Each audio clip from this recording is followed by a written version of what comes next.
Baik, terima kasih Pak Apeng. Saya akan bacakan firman Tuhan dari Bilangan 18 ayat 1 sampai 32. Demikian firman Tuhan. Tuhan berfirman kepada Harun, engkau ini dan anak-anakmu beserta seluruh sukumu haruslah menanggung akibat setiap kesalahan terhadap tempat kudus. Sedang hanya engkau beserta anak-anakmu lah yang harus menanggung akibat setiap kesalahan yang dilakukan dalam jabatanmu sebagai imam. Suruhlah juga saudara-saudaramu, suku Lewi, suku bapa leluhurmu, mendekat bersama-sama dengan engkau, supaya mereka menggabungkan diri kepadamu dan melayani engkau apabila engkau ini beserta anak-anakmu ada di depan kemah hukum. Mereka harus melakukan kewajiban mereka kepadamu dan kewajiban mereka mengenai kemah seluruhnya. Hanya kepada perkakas tempat kudus dan kepada mezbah janganlah mereka mendekat, nanti mereka mati, baik mereka maupun kamu. Mereka harus menggabungkan diri kepadamu dan melakukan kewajiban mereka mengenai kemah pertemuan, sesuai dengan segala pekerjaan pada kemah itu. Tetapi orang awam jangan mendekat kepadamu. Dan kamu ini haruslah melakukan kewajibanmu mengenai tempat kudus dan kewajibanmu mengenai mezbah, supaya orang Israel jangan lagi tertimpa oleh murka. Sesungguhnya aku ini telah mengambil saudara-saudaramu, orang Lewi, dari tengah-tengah orang Israel, sebagai pemberian kepadamu, sebagai orang-orang yang diserahkan kepada Tuhan untuk melakukan pekerjaan pada kemah pertemuan. Tetapi engkau ini beserta anak-anakmu harus memegang jabatanmu sebagai imam dalam segala hal yang berkenaan dengan mezbah dan dengan segala sesuatu yang ada di belakang tabir. Dan kamu harus mengerjakannya sebagai suatu jabatan pemberian. Aku memberi padamu jabatanmu sebagai imam, tetapi orang awam yang mendekat harus dihukum mati. Lagi berfirmanlah Tuhan kepada Harun, sesungguhnya aku ini telah menyerahkan kepadamu pemeliharaan persembahan-persembahan khusus yang kepadaku. Semua persembahan kudus orang Israel ku berikan kepadamu dan kepada anak-anakmu sebagai bagianmu. Itulah suatu ketetapan untuk selama-lamanya. Inilah bagianmu dari segala persembahan-persembahan yang maha kudus itu, yaitu dari bagian yang tidak harus dibakar, segala persembahan mereka yang berupa korban sajian, korban penghapus dosa, dan korban penebus salah yang dibayar mereka kepadaku. Itulah bagian maha kudus yang menjadi bagianmu dan bagian anak-anakmu. Sebagai bagian maha kudus, haruslah kamu memakannya semua. Orang laki-laki boleh memakannya. Haruslah itu bagian kudus bagimu.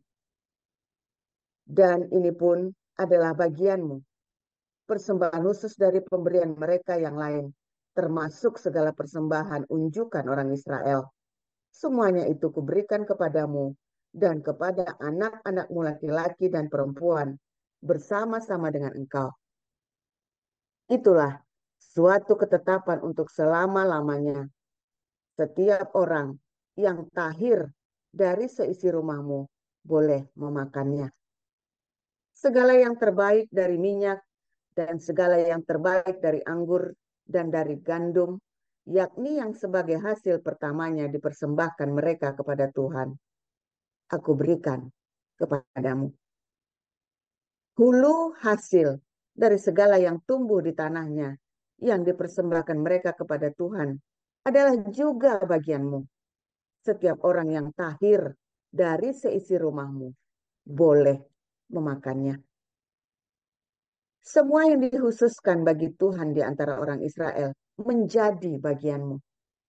Semua yang terdahulu lahir dari kandungan, segala yang hidup, yang dipersembahkan mereka kepada Tuhan, baik dari manusia maupun dari binatang, adalah bagianmu.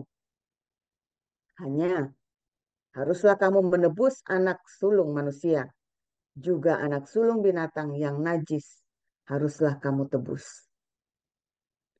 Mengenai uang tebusnya, dari sejak berumur 1 bulan, haruslah kau tebus menurut nilainya, yakni 5 shikal perak, ditimbang menurut shikal kudus. Shikal ini 20 gera beratnya. Tetapi anak sulung lembu domba atau kambing janganlah kau tebus. Semuanya itu kudus. Darahnya haruslah kau siramkan pada mezbah, dan lemaknya kau bakar sebagai korban api-apian, menjadi bau yang menyenangkan bagi Tuhan. Tetapi dagingnya adalah bagianmu, sama seperti dada persembahan dan paha kanan. Segala persembahan khusus, yakni persembahan kudus yang dipersembahkan orang Israel kepada Tuhan, aku berikan kepadamu dan kepada anak-anakmu laki-laki dan perempuan bersama-sama dengan engkau. Itulah suatu ketetapan untuk selama-lamanya. Itulah suatu perjanjian garam untuk selama-lamanya di hadapan Tuhan bagimu serta bagi keturunanmu. Tuhan berfirman kepada Harun, di negeri mereka engkau tidak akan mendapat milik pusaka dan tidak akan beroleh daging di tengah-tengah mereka. Akulah bagianmu dan milik pusakamu di tengah-tengah orang Israel.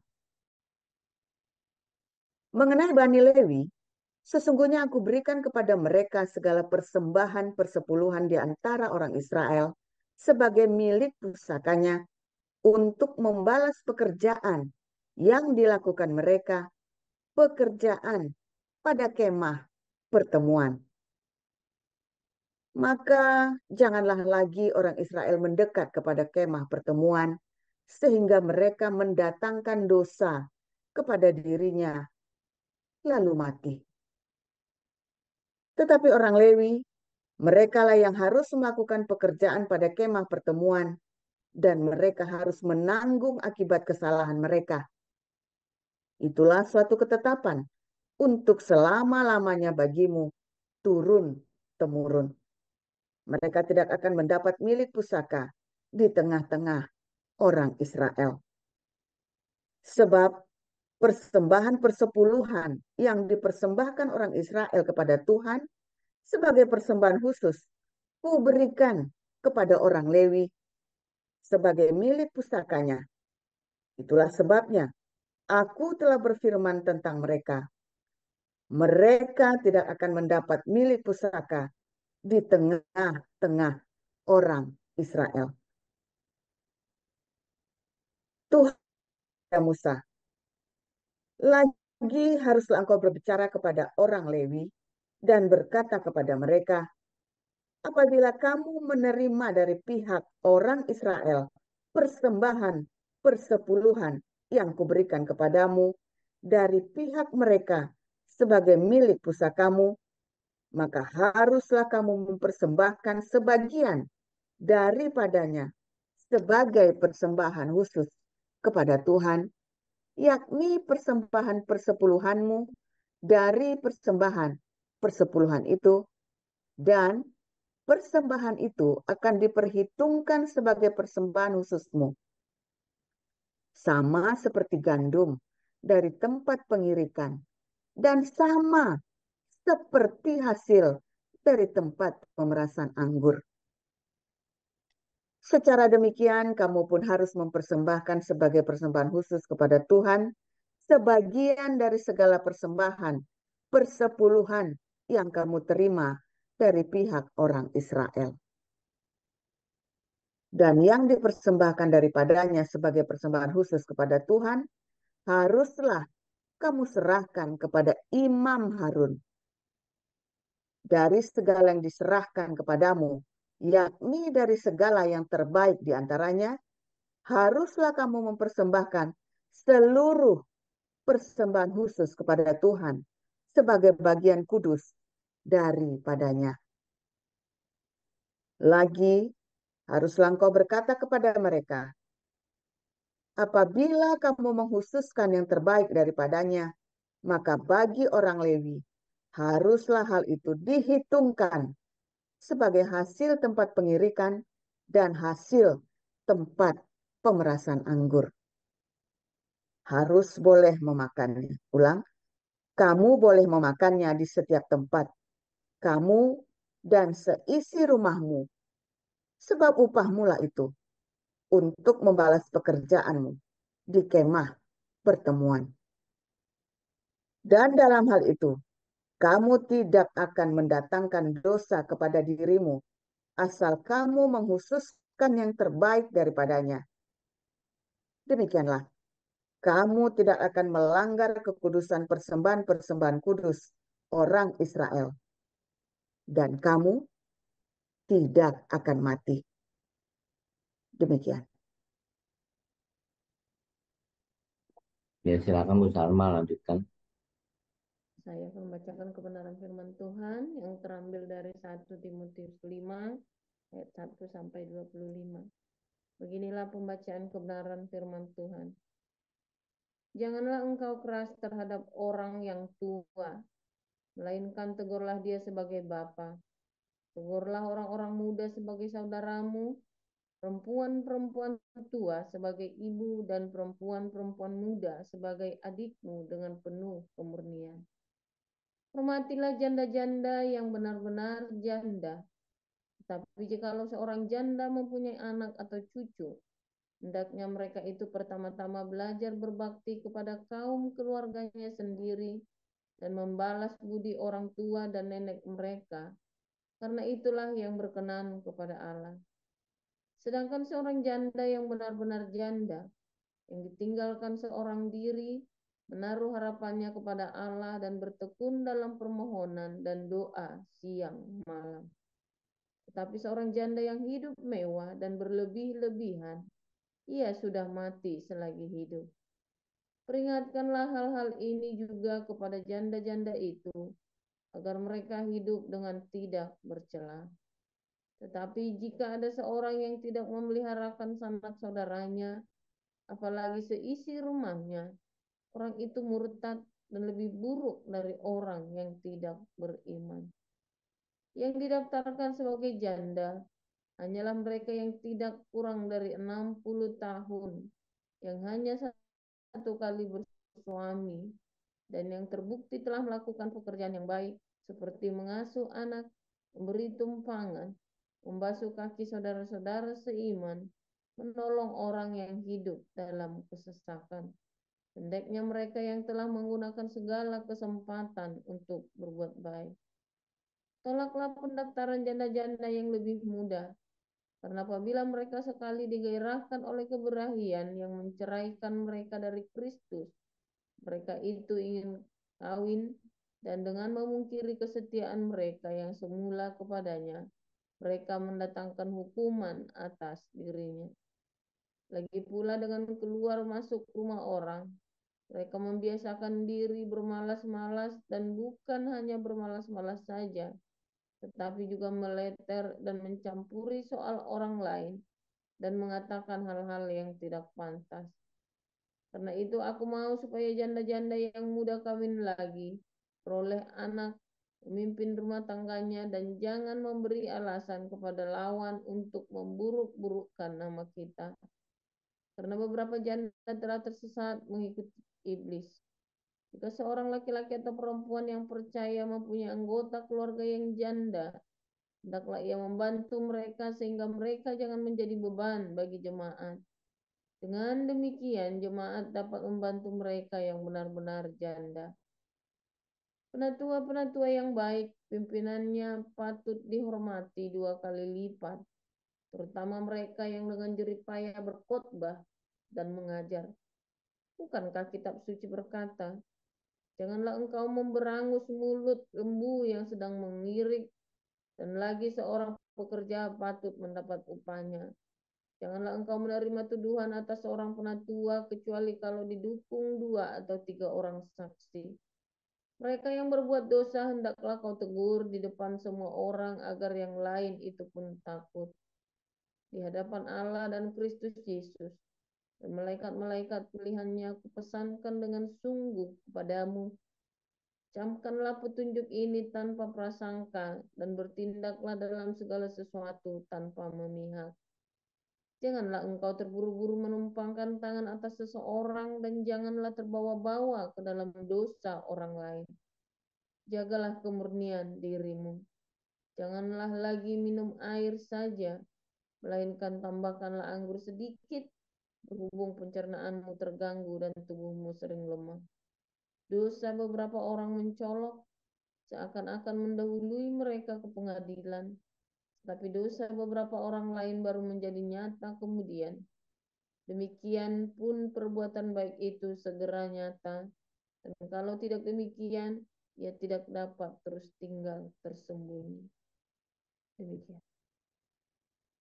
Ya, terima kasih untuk para rektor, Ibu Neliana dan Ibu Salma. Kita akan mendengarkan firman Tuhan yang hari ini disampaikan oleh Pastor Paul dengan judul Gaji Orang Lewi. Silakan Pastor Paul. Ya, silakan Pastor Paul.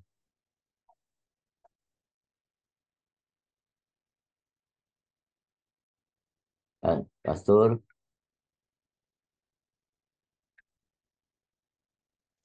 Pastor Paul.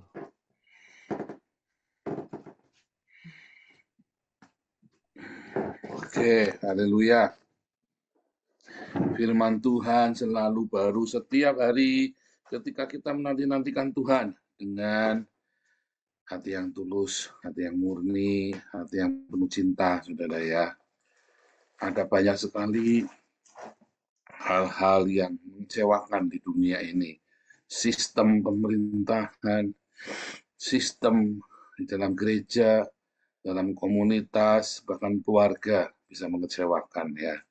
Tetapi hati yang penuh cinta akan melampaui semua itu, ya, membuat kita bisa bertahan dan kita bisa tetap survive, tetap punya pengharapan, kita tetap punya menghasilkan buah-buah, ya, punya dan menghasilkan buah-buah yang baik dalam hidup kita tanpa kita dipengaruhi oleh semua sistem yang korup itu. Ya, bahkan di dalam sistem kita bisa korup loh, dalam komunitas kita pun bisa korup, saudara ya. Karena ada banyak kepentingan, ada banyak sekali hal-hal yang tidak semua orang tulus hatinya. Tidak semua orang lurus motivasinya. Selalu ada ya dari awal berdirinya komunitas ini ya, berbagai macam kepentingan ada di sana ya. Dan satu demi satu tentu saja rontok ya. Orang-orang ini yang berusaha ngambil uang yayasan, yang berusaha ngerampok. Nah, tapi sayangnya kemudian ada orang-orang yang bagus juga ikut rontok ya, karena kecewa, karena itu biasa itu di semua sistem. Makanya saya ada beberapa polisi dulu ya yang baik-baik itu bilang, Pak, konsultasi dengan saya mau mundur, Pak. Ini polisi ini baik ya, saya bilang, kenapa kamu harus mundur? Saudara, ketika saya berkata polisi Indonesia korup, tidak semua polisi Indonesia korup loh. Banyak yang baik. Ketika saya bilang penegak hukum Indonesia korup, tidak semua korup loh. Banyak yang baik loh, saudara. Hanya yang baik ini sebenarnya banyak, saudara. Tetapi takut, ya, karena yang korup ini amat sangat jumawa dan kasar, ya, dan luar biasa mengerikan. Cara mainnya itu mengerikan, sehingga yang baik-baik ini main aman. Tetapi apabila Anda punya hati yang tulus murni, Anda akan ketemu dengan orang-orang yang baik ini, saudara. Ya, karena itu tadi, kamu orang baik kan ketemu orang baik, orang jahat akan ketemu orang jahat. Ya, kalau kamu mental mau nyogok, mau mengalahkan segala cara, kamu akan ketemu dengan orang-orang yang ini. Kalau kamu orangnya baik, tulus, Tuhan akan ketemukan kamu dengan orang polisi-polisi, penegak hukum, hakim, ya lawyer yang baik. Ya memang begitu hukumnya ya sudah hukumnya seperti itu. Bahkan dalam gereja, kalau Anda hatimu mau mencari pembenaran, kamu akan ketemunya dengan komunitas-komunitas yang ya pengen cari pembenaran. Kalau hatimu pengen mencari kebenaran, kamu akan ketemu dengan komunitas yang mencari kebenaran. Kamu akan dituntun bagaimana kamu berjumpa dengan Tuhan. Di dalam gesekan-gesekan, dalam konflik itu kamu ketemu Tuhan. Gitu ya. Itu sudah apa namanya menjadi seperti hukum universal. Anda nggak usah orang Kristen, Anda nggak usah percaya Yesus, nggak usah percaya Tuhan, taruh kata Anda ateis lah. Itulah hukum universal yang terjadi seperti itu. Ya, orang-orang Lewi ya, atau orang-orang yang menjadi pelayan-pelayan kerohanian, ya, itu juga sama ya. Ada pelayan-pelayan yang rakus, uang tamak serakah. Ada pelayan-pelayan yang dia mengutamakan Tuhan. Ya, saya sangat sedih sekali ya. YouTubers ini seharusnya menuai banyak jiwa-jiwa. Tapi nampaknya Tuhan melakukan banyak pemurnian ya. Banyak YouTubers ini yang kemudian akhirnya malah bukan menuai jiwa-jiwa ya, tapi memanipulasi banyak orang untuk mencari donasi, bahkan tega menghancurkan YouTubers lain. Ya sesama Kristen, hanya demi donasi. Karena orang ini memang hanya cari uang. Ya, saudara, saya selalu berkata ya, jangan pernah kasih uangmu kepada yayasan yang tidak jelas atau orang yang tidak jelas, yang laporan keuangannya nggak jelas. Ya, termasuk kepada saya kalau saya nggak jelas, jangan dikasih, saudara. Jangan berikan uangmu kepada orang-orang yang tidak jelas intinya. Ya, sebab ketika Anda memberikan uangmu kepada orang-orang yang tidak jelas, ya, maka yang terjadi adalah kamu akan dimanipulasi. Kamu tidak diberkati. Kamu tidak bertanggung jawab, bahkan kamu tidak akan bertanggung jawab dengan keuanganmu. Tapi belajarlah bertanggung jawab dengan keuanganmu, dengan mensupport hamba-hamba Tuhan yang jelas keuangannya. Laporan pertanggungjawaban keuangannya jelas. Mensupport hanya kepada gereja-gereja yang punya laporan keuangan yang benar, yang mengajari Anda berdiakonia, yang mengajari Anda bermarturia, yang mengajari Anda untuk berbagi kepada orang miskin, dan terutama yang mengajari Anda untuk hormat kepada orang tuamu. Bukannya mengutamakan gereja daripada orang tuamu. Begitu pendetamu bilang, ya, utamakan Tuhan daripada orang tua, tinggalin dia. Itu pendeta goblok, pendeta sesat, saudara. Karena apa? Karena orang tua itu ada karena Tuhan. Kalau kamu tidak bisa menghormati yang ada di situ, bagaimana kamu menghormati yang tidak kelihatan? Lalu kamu ditipu oleh pendetamu bahwa Tuhan akan memberkati orang tuamu bila kamu memberi kepada gereja terlebih dahulu. Salah, saudara. Rawatlah orang tuamu terlebih dahulu. Rawatlah anak istrimu terlebih dahulu. Baru kamu memberikan untuk orang-orang Lewi, saudara. Ya, rawat dulu orang tuamu dengan benar. Rawat dulu anak istrimu yang benar. Baru kasih uangmu ke gereja. Tetapi kamu juga lihat, di gereja ini uangnya buat apa? Kamu boleh nanya. Kalau ternyata pendetanya ngajakin Anda untuk berbagi kepada orang miskin, tapi pendetamu sendiri hidupnya bermewah-mewah, ya jangan, saudara. Harusnya pendetamu memberi teladan dalam memberkati orang-orang miskin. Tetapi saya jarang sekali melihat gereja mengajak Anda untuk menghormati merawat orang miskin. Ya biasanya ya buat bikin sumbangan pembangunan. Coba lihat gereja-gereja. 2/3 dananya digunakan buat membangun gereja, buat beli alat musik gereja, LED yang bagus-bagus, gedung yang mewah. Itulah makanya gerejamu makin besar, makin megah, orang Lewinya makin kaya, sedangkan kamu tetap kere. Ya, Tuhan Yesus biasa, Tuhan Yesus luar biasa, pendetaku luar biasa, jemaatnya biasa-biasa saja. Nah, salah, saudara ya. Makanya saya berani bilang ya, 2 tahun kamu ada dalam komunitas ini. Kalau kamu belum dipulihkan, saya nggak ada yang salah atau kamu yang ada yang salah, saudara. Kamu boleh telepon saya kalau kamu 2 tahun belum dipulihkan hidupmu, masih tidak karu-karuan. Beberapa orang sudah nelpon saya, sudah saya tunjukkan karena kamu malas. Loh, kok malah dituduh, malah, iya kamu malas, kamu tidak kerja kok nyatanya kok. Bagaimana Tuhan mau berkati kamu tidak kerja. Iya kan? Kamu saja tidak kerja lagi, apa yang mau diberkati Tuhan? Yang diberkati Tuhan kan pekerjaanmu. Jadi kalau kamu 2 tahun ada di dalam komunitas ini, kamu masih satu bangun, ya karena kamu tidak bekerja. Tapi kalau kamu kerja yang konsisten, tidak mungkin 2 tahun kamu ada di sini, kamu tidak dipulihkan. Tetapi tentu saja, kalau kamu belum dipulihkan, saya akan teliti satu-satu. Karena pengajaran saya itu selalu ada polanya, berpola, sehingga saya tahu kamu sudah lakukan ini belum, kamu sudah kerja, terutama bekerja. Gimana dalam bekerja? Kamu punya cinta nggak waktu bekerja? Pekerja yang punya cinta itu ada kredibilitas, ada integritas, ada kapabilitas. Oh, ternyata dia sudah kerja. Jadi apa? Jadi tukang ojek. Nggak apa-apa, saudara. Itu sebuah pekerjaan. Sebetulnya kalau kamu bekerja sebagai tukang ojek atau kamu nge-Grab, dalam 2 tahun seharusnya kamu sudah nganak, saudara. Sudah punya motor lagi atau mobil lagi. Kenapa? Tuhan akan berkati kamu. Pak, sepi Pak ngeluh ini, berarti ada yang salah. Kalau kamu sepi, enggak. Terus saya tanya, ternyata dia ngojek sehari cuma 1 jam, 2 jam pulang. Ya, waduh, gimana? Kamu kerja itu sehari harus 8 jam. Kalau kamu miskin, jangan pernah kerja kurang dari 8 jam, saudara. Kalau kamu duitnya banyak, ya kerja 6 jam, enggak apa-apa. Jangan kurang dari 6 jam juga. Ibu mantu itu ya diberkati Tuhan luar biasa, tiap hari ngebon loh, saudara ya. Saya dengar ceritanya dia ngasih makan kambing, ngasih makan lele, apa segala macam. Pernah satu komunitas kita pasrahin ikan lele, hilang kabeh, saudara. Lelenya bablas, sembuh kemana. Nah itu repot, saudara.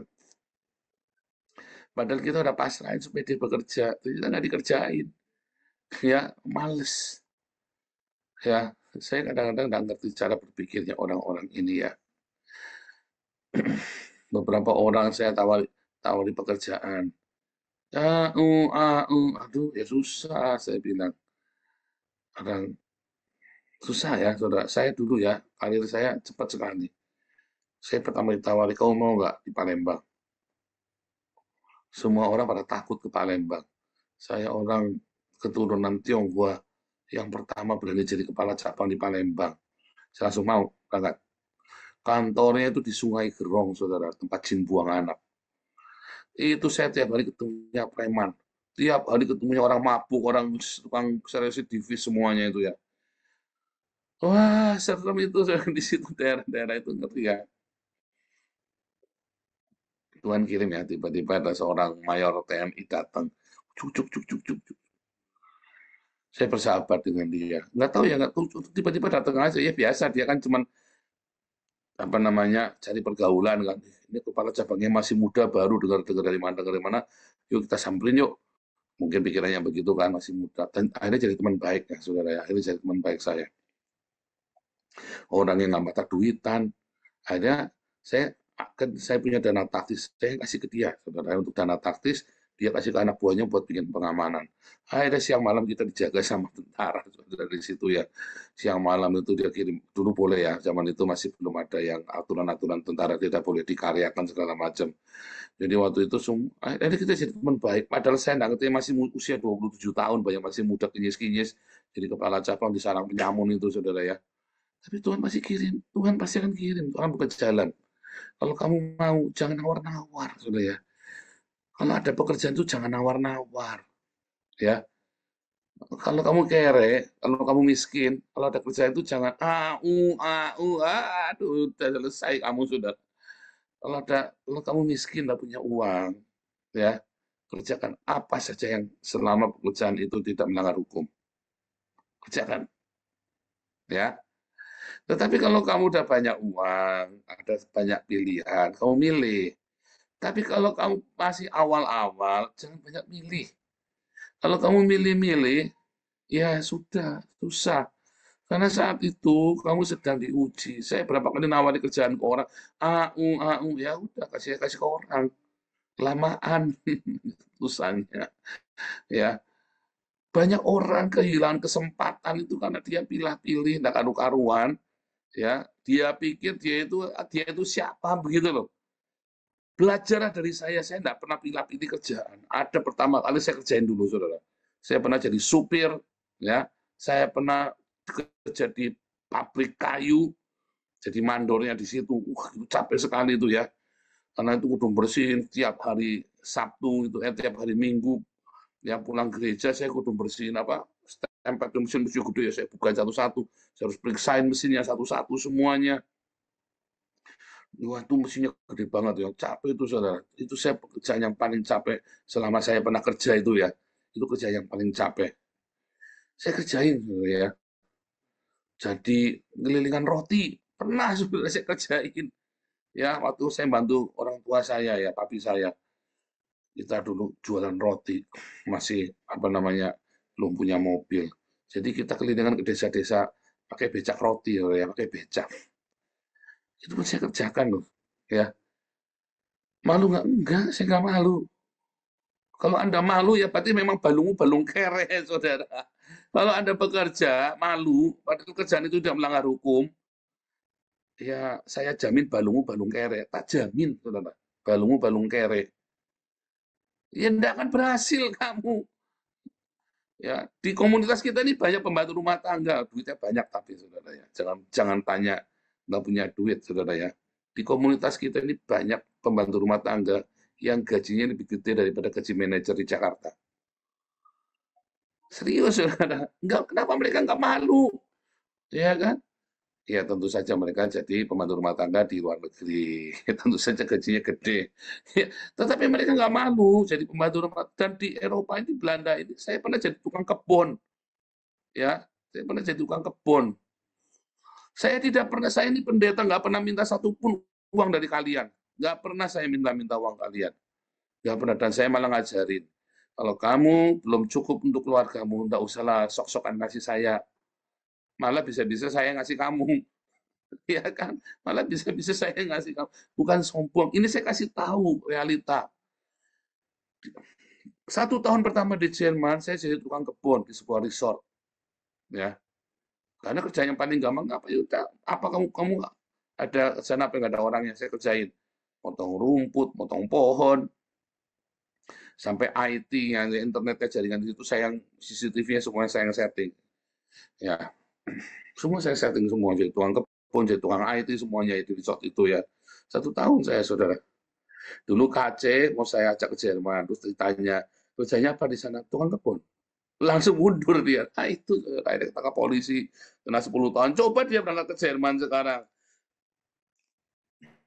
Wah, udah punya mobil, udah punya mobil bagus di sini. Ya kan? Coba dia nurut sama saya. Padahal saya sudah nawarin. Ya Pak Tobing sudah nawarin. Yang terakhir malah kita sudah mau ambil bawah ya. Jangan pilih-pilih kerjaan. Akhirnya kamu kedongsok nanti. Ya, akhirnya kedongsok. Orang Lewi, ya kerjanya dari orang Lewi. Saya menghargai orang-orang Lewi atau hamba-hamba Tuhan ya yang bekerja lain sekuler.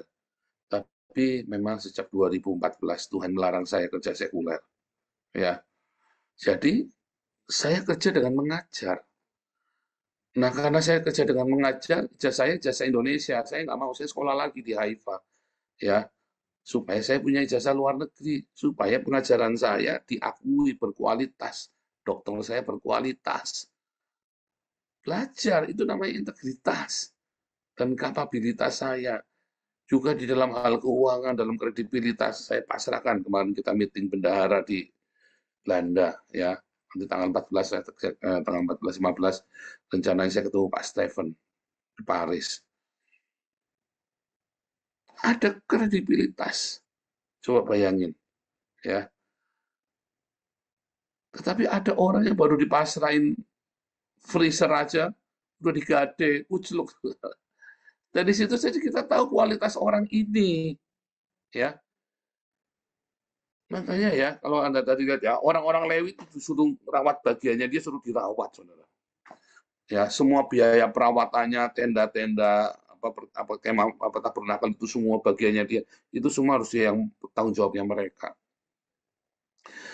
Ya, termasuk saya beli alat musik apa saya minta-minta sama Anda, saudara? Tidak, saudara ya. Tuhan sediakan, ya. Tuhan sediakan. Ya seadanya, ya tapi baik. Ya seadanya tapi ya baik. Ya, satu-satunya pendeta yang tidak pernah minta-minta, cuman saya di Belanda ini, saudara. Serius, saudara ya. Satu-satunya bantuannya tidak pernah minta-minta sama jemaat, cuman saya. Saya bekerja, ya, nggak minta-minta uang dari jemaat. Bekerja sebagai orang Lewi, saya mengajar pada Anda kan. Ya Anda mau ikut kelas itu, gitu kan.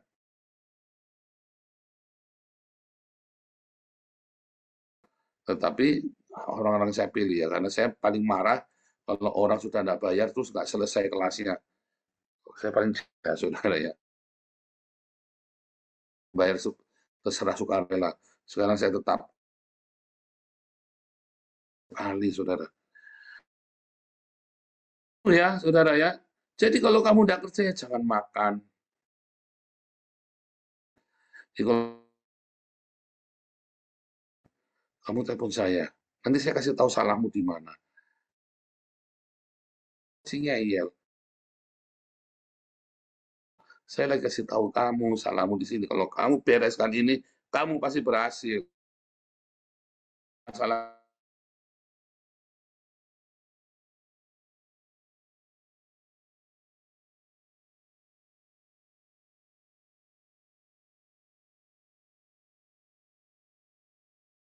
mau kerja sama istri saya enggak boleh. Mati aja sana.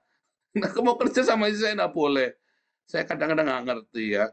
Mau kerja loh, bukan mau maling loh, saudara. Bukan mau jadi rampok loh. Sama istri saya enggak boleh. Saya enggak ngerti. Kamu itu, kamu mau kerja. Ya kan, sebentar, saya lagi ngomong, saya belakangan lagi doyan ngomong, saudara ya. Doyan ngomong, doyan ngomel. Kedua, pasti kamu ya malah digade barangnya. Sekalian batuk, saudara. Kasih motor, SNK-nya hilang, Bu, kemana? Nggak laporan sama kita, motornya nggak dirawat. Padahal dirawat, kita yang gantiin ongkos perawatannya. Ini sampai hancur-hancuran motornya, saya nggak ngerti kadang-kadang. Ya.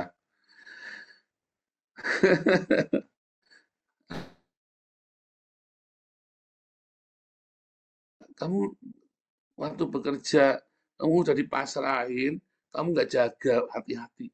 Ya tapi orang pengen lebih, ya kamu bertahan dengan itu. Kurang, jangan takut. Lawang sembakonya kamu disupport. Ya. Ketiga, ya, kamu mentalnya masih suka minta-minta. Orang sebel. Saya kasih tahu rahasia saya diberkati Tuhan. Ya, kalau kamu orang yang suka berdonasi, kamu akan dikelilingi oleh orang-orang yang suka berdonasi. Mengapa donasi di tempat kita itu melimpah? Karena saya senang berdonasi. Sehingga yang kumpul sama saya, ya donasi-donasi kakap yang lebih kakap dari saya. Karena saya suka berdonasi, saya sendiri suka memberi. Saya tidak suka meminta-minta. Dan orang-orang yang saling berdonasi ini senang sekali untuk memberikan donasinya kepada sesamanya. Entah mengapa ya begitu, itu hukum. Ya, ini yang saya sering kasih contoh ini Pulusi nih, jalan-jalan keliling dunia. Mengapa bisa jalan-jalan keliling dunia nih Pulusi ini? Karena dia punya integritas. Ya disayang sama bosnya. Bosnya pergi kemana ya pasti diajak. Coba kalau Pulusi malingan jalukan. Wah, ngelunjak. Nggak bakal dipakai sama atasannya, saudara. Ngelunjak, hukum mana ngelunjak. Enak bosnya. Tapi karena dia rendah hati, dia terima apa adanya, udah nurut. Bosnya sayang, malah dikasih lebih. Mana ada perjanjian kerja khusus. Nanti dapat plesir setahun sekali ke Inggris, ke Australia. Itu udah keliling dunia nih, Pulusi ini, saudara. Ya maaf ini pembantu rumah tangga, saudara, tapi udah keliling dunia ini, Ibu Lucy ini, saudara. Disayang sama bosnya. Kenapa? Karena mencukupkan diri. Ya, nggak suka minta-minta. Saya yakin kalau Anda kerja sebagai pembantu, gajimu pas gitu. Kamu nggak suka minta-minta, nggak suka nyatut, nggak suka kamu jujur. Pasti bosmu akan kasih lebih, saudara. Entah mengapa. Pelit, Pak. Enggak. Percaya saya. Jadinya pelit karena kamunya suka minta-minta. Makanya dia makin kenceng. Coba kalau kamu tidak minta-minta, kamu semua kembalikan tepat semua ya. Dia uji kamu, diuji kamu, jangan terkecoh. Kamu pokoknya lurus, lempeng, jujur. Sak pelit-pelitnya bos kamu daripada kehilangan kamu. Ya, dan tapi juga jangan suka nantang. Sak jujur-jujurnya kamu kalau suka membangkang, bos tidak suka, saudara. Bos kamu lebih suka maling daripada suka orang yang suka membangkang. Percaya saya, ya. Daripada kamu maling, daripada kamu yang suka membangkang, kamu jujur tapi suka membangkang. Mendingan dia cari maling yang nurut sama dia. Itu rahasianya. Nah, kamu sudah suka membangkang, nggak jujur, mati saja, saudara. Mati saja. Kamu rasial, balung kere, saudara. Serius, saudara ya. Saya ngomong ini realita di tempat kerja, rahasia kesuksesan saya bekerja. Kalau kamu sudah kere, suka membangkang, dan maling, nggak jujur, ya mati saja, saudara ya. Balung ireng kamu. Sampai kemana-mana kamu akan sial. Kamu udah jujur, rendah hati. Kemarin sudah saya ajarin apa bedanya rendah hati dengan cari muka. Kalau rendah hati, ketika kamu diinjak sama atasanmu, kamu nggak nginjak yang di bawah kamu. Kalau orang yang menjilat, cari muka, kamu diinjak atasanmu, kamu jilat-jilat, mantap dia seneng-seneng, tapi kamu di bawah kamu injak, saudara, kamu tindas. Itu namanya kamu menjilat cari muka. Ya. Jadi harus rendah hati. Ya, selain jujur, kamu harus rendah hati. Karena ya keberhasilanmu dalam bekerja itu ada 3. 1, kamu jaga hidupmu, jangan cabul. Karena percabulan, ketidakkudusan, kenajisan itu yang membuat kamu sial. Kedua, kamu harus jujur. Ketiga, kamu harus rendah hati. Ya. Keempat, kamu harus rajin bekerja, jangan males. Tak jamin kamu sukses, saudara. Orang Lewi hamba Tuhan juga sama. Hamba Tuhan yang tidur terus. Dulu saya jadi full timer. Ya, saya full timer yang paling rajin. Jam 4 pagi kita doa pagi. Di Salatiga loh, dibayangin loh. Salatiga loh, jam 4 pagi loh. Dingin kayak apa tuh? Kayak es, kayak di Eropa sini jam 4 pagi. Saya doa pagi. Terus selesai jam 5:30 biasanya. Biasanya saya tidur ya, langsung tidur lagi sampai jam 8. Jam 9 kita ngantor, saudara, sampai jam 3 sore. Di kantor saya biasanya bikin sesuatu. Saya supaya saya jangan nganggur ya, pagi belum ada kerjaan semua, saya biasanya langsung main latihan musik di gereja. Saya latihan musik yang buat hari Rabu sama buat hari Minggu. Saya latihan. Kita kalau di Betani kan ada pakemnya kan, musiknya harus begitu. Ya, intronya semuanya harus begitu, saya latihan. Kadang-kadang saya ngelesin jemaat ya yang mau jadi tim musik, saya training dulu. Terus yang dikit nanti saya dulu belum ada petugas administrasi yang bagus ya. Saya ngurusin administrasi gereja. Semua saya kerjain. Jadi semua administrasi gereja saya tahu semua. Saya kerjain. Ya. Akhirnya semua orang carinya saya. Nah, sementara full timer ada 12, saudara, waktu itu ya. Kerjanya pagi tidur, ya makan, habis doa. Kadang-kadang mereka nggak bangun kalau doa pagi, ya terus mereka makan, habis makan, jam 10 mereka dijemput sama jemaat gereja, diajak jalan-jalan, diajak mancing, diajak ini, diajak itu, diajak omong kosong lah. Saya tahu lah kerjaannya lah. Ya akhirnya kan yang dapat rezeki banyak saya kan. Karena saya selalu di situ, lalu saya difitnah, katanya saya ngelaporin orang-orang, inilah itulah. Saya nggak ada urusan, saya nggak pernah urusan sama kerjaan orang. Dari dulu karena saya kerjanya bagus, saya nggak pernah ngurusin kerjaan orang, saudara. Karena kerjaan saya bagus. Karena saya pede dengan YouTube dan TikTok saya nggak pernah nanya-nanya YouTube dan TikToknya orang. nggak pernah ngerasain. Buat apa? Donasi kita sudah melimpah. Justru orang ngasih tahu saya ini si Bom Bom ngomong begini, saya Fudin ngomong begini, Rudi Yohanes ngomong begini, dan semuanya ngomong begini. Saya emang nggak pernah tahu kalau nggak dikasih, saudara, nggak pernah urusan saya.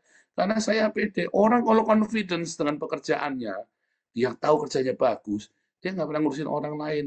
Kain itu dia menjadi ragu apakah persembahan dia diterima apa enggak, karena Habil itu mantap.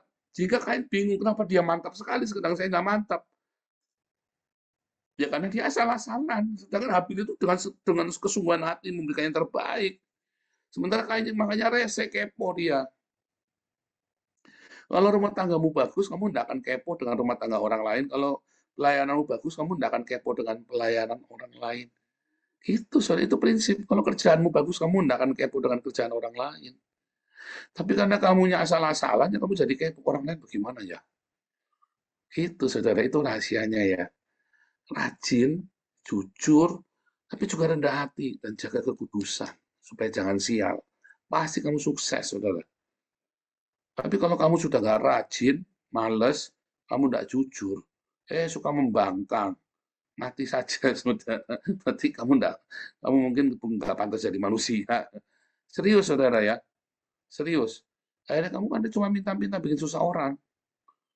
Nanti kalau kamu nggak dikasih, kamu berontak. Ya, kamu nantang, kamu maki-maki saya. Katanya bullshit, trash talk. Saya nggak ngerti cara berpikir kalian. Ya, dikasih freezer 3D, dikasih motor, STNK-nya hilang, nggak lapor sama kita, nggak ditebus. Karena saya nggak ngerti cara berpikir orang-orang model seperti ini ya. Saya nggak ngerti, ya. Nggak tobat juga. Itu tadi ya, balung ireng, saudara ya. Balung ireng itu sebenarnya hanya masalah itu saja 4 hal tadi. Balung kere itu loh. Hanya masalah itu saja. Kalau kamu rajin, kamu jujur, kamu rendah hati, kamu jaga hidup dalam kekudusan, tak jamin kamu sukses. Tidak mungkin meleset, saudara. Tidak mungkin meleset. Saya banyak promosikan anak buah saya dari office boy sampai jadi sales manager. Ya, dari gaji cuma 1.200.000 bisa sampai jadi 1 juta, bisa sampai jadi 6 juta, 7 juta, saudara ya. Zaman dulu ya, zaman 15-20 tahun yang lalu tuh. Saya bisa promosikan seperti itu loh, saudara. Karena saya banyak mendidik orang. Tapi kalau kamu dikasih tahu nggak mau, karepmu, saudara. Dulu nggak kenal, hari ini nggak kenal, besok nggak kenal juga nggak rugi. Tapi kalau kamu nurut, diajarin, dibentuk di sini, diproses, kamu sukses, kamu nggak perlu setoran sama saya bahagia ketika kamu sukses. Ya, Tuhan Yesus memberkati.